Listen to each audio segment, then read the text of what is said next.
Good evening all students. काल सांगितल्याप्रमाणे आज मी तुमच्यासाठी एक नेक्स्ट लेक्चर घेऊन आलेलो आहे, जे आहे वाचन, रीडिंग. आपण वाचलं कसं पाहिजे, आपण रीडिंग कसं केलं पाहिजे, याच्यावर मी आज व्हिडिओ तयार करतो आहे. कारण की वाचन आणि रीडिंग हे सर्वांना आलं पाहिजे. ज्याला वाचन येणार नाही, ज्याला रीडिंग येणार नाही, त्याला समोरचं जे काही लिहिलं आहे, काय जे क्वेश्चन आहे तो वाचताच आला नाही, त्याला समजेल का? नाही. आणि जे एकदा का समजलं नाही तर त्याला सॉल्व करू शकतो का तो? अजिबात नाही. त्याच्यासाठी वाचन येणं, रीडिंग येणं खूप गरजेचं आहे.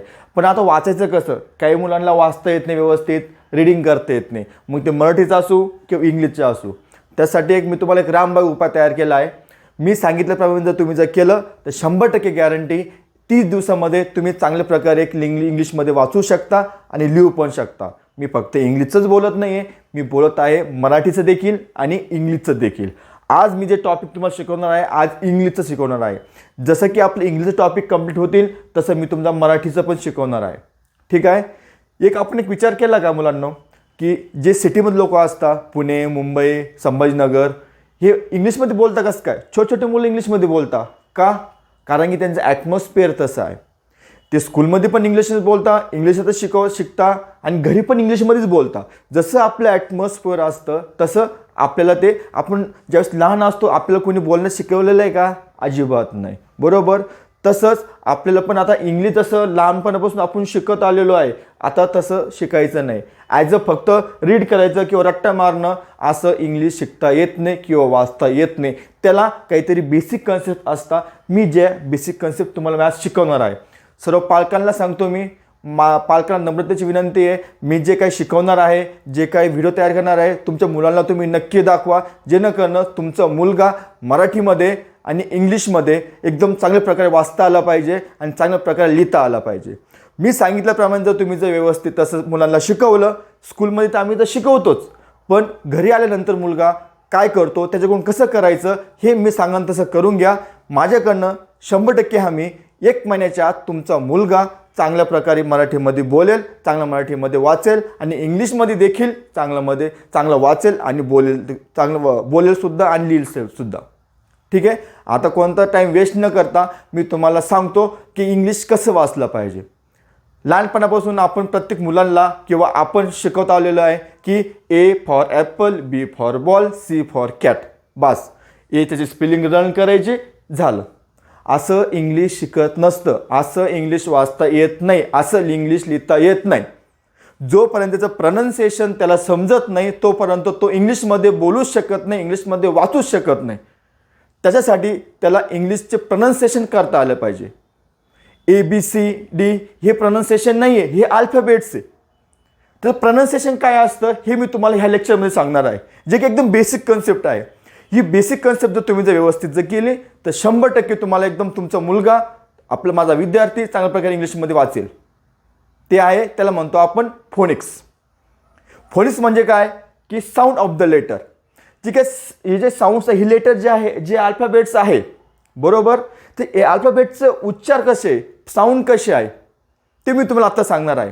आता हे पूर्ण अल्फाबेट्स आहे 26.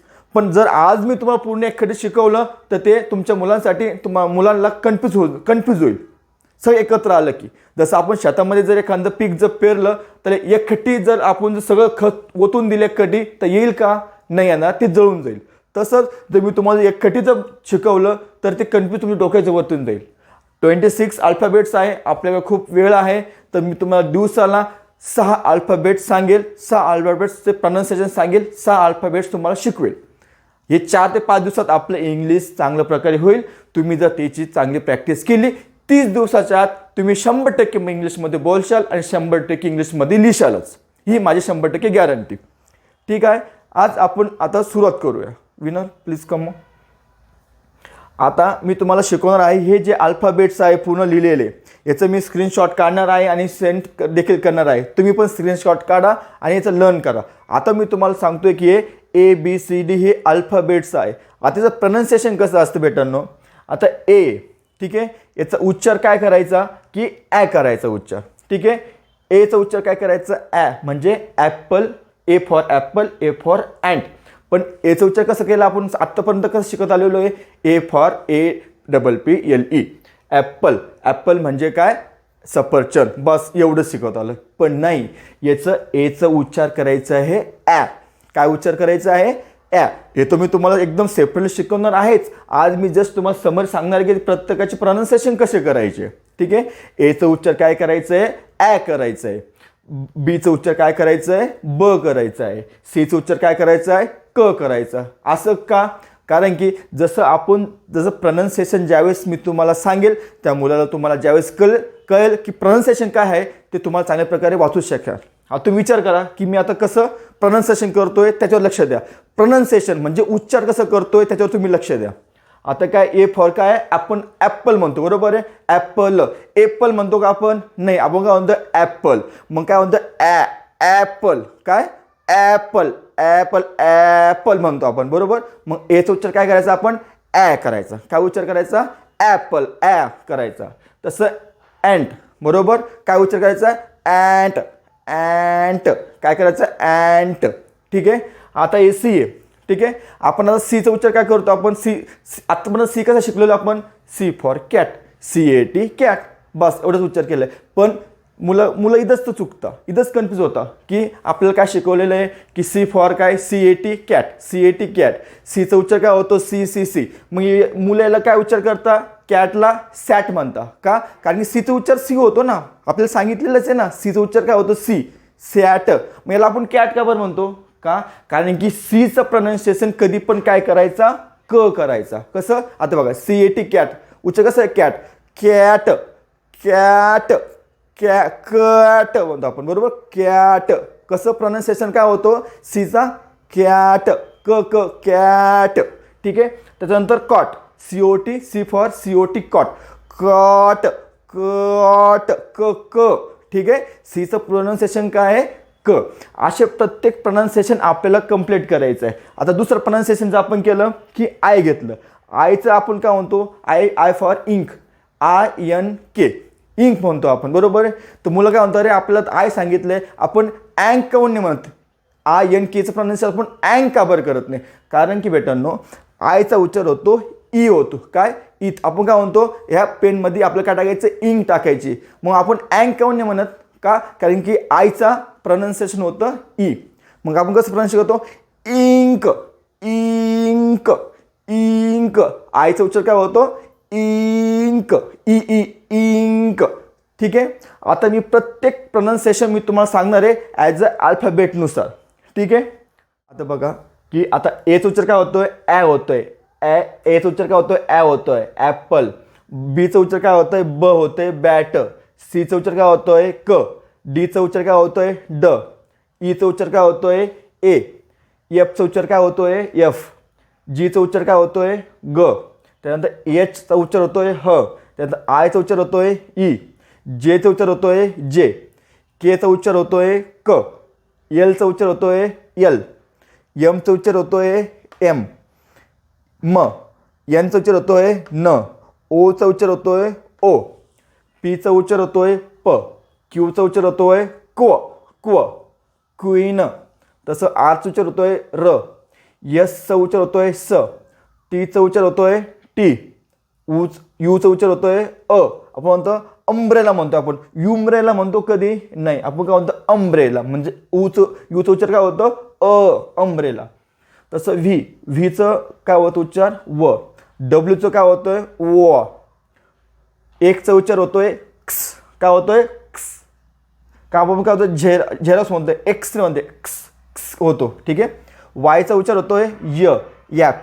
आणि झेडचा उच्चार होतोय झेब्रा. आपण झॅब्रा म्हणतो का? झॅब्रा नाही, आपण काय म्हणतो? झेब्रा. झचं उच्चार होतो, पण झेडचा उच्चार होतोय झेब्रा. जसं की आता इकडे बघ, आता इथं काय होतं? आता कॅट्स. ठीक आहे, तुम्हाला सांगितलंय. आता आपण कॅटचा उच्चार कसं होतो? CAT cat. ठीक आहे. कॅट. आता बघ, सीचा उच्चार काय होतं इथं? सीचा क होतोय. मग आपण काय केलं इथं? क केलं. एचा उच्चार काय होतो? ॲ होतोय. आणि टीचा उच्चार काय होतोय? ट होतोय. टीचा उच्चार कुठं? टी. टीचा उच्चार काय होतोय? ट. मग आता आपण इथं रीड कसं करणार? कॅट. कॅट. काय करतो आपण? कॅट. त्याच्यानंतर काय? NOT. एनचं काय होतं? आपण उच्चार काय करतो? न. ओचं काय? ओ. आणि ट. नॉट. काय होतं? नॉट. नॉट. ठीक आहे. आता हॉट आहे, हचं काय होतं आपण एच, एच हॅट, आपण हॅट म्हणतो का नाही, काय म्हणतो हॉट, एच ह ओ ओ टीचं टी, हॉट. ठीक आहे. तसं पॉट आणि फिश. ठीक आहे. आता मी तुम्हाला नेक्स्ट लेक्चरमध्ये, नेक्स्ट मे बी आज येईल नाही तर उद्या येईल, आता तुम्हाला नेक्स्ट लेक्चरमध्ये नाही का मी तुम्हाला आता हे जे काही अल्फाबेट सांगितले हे मी तुम्हाला समरी सांगितली. आता नेक्स्ट लेक्चरपासून प्रत्येक अल्फाबेटचं मी तुम्हाला सांगन की प्रत्येक अल्फाबेटचं त्याचं प्रोनाऊन्सिएशन कसं होतं, त्याचं एक्झाम्पल कसे असतात, त्याचं प्रोनाऊन्सिएशन नेहमी कसं करायचं हे असेल. मी तुम्हाला जो होमवर्क देईल तुम्हाला ते कंपल्सरीच करायचं. होमवर्क काय असेल, फक्त याचं प्रोनाऊन्सिएशन यूज करा तुम्ही. फक्त अचं ॲ, बचं ब, आयचं ई, त्याच्यानंतर एफचं फ, गचं जीचं ग, फक्त एवढंच प्रोनाऊन्सिएशन करायचं आहे. तुम्ही जेवढं व्यवस्थित जर केलं तुम्ही 100% तुम्हाला इंग्लिशमध्ये वाचता येईल आणि लिहिता देखील येईल. फक्त नेक्स्ट व्हिडिओमध्ये आपण नाही का पर्टिक्युलर प्रत्येक अल्फाबेटचं प्रोनाऊन्सिएशन आणि एक्झाम्पल आपण घेऊया. ठीक आहे. तर भेटूया नेक्स्ट व्हिडिओमध्ये.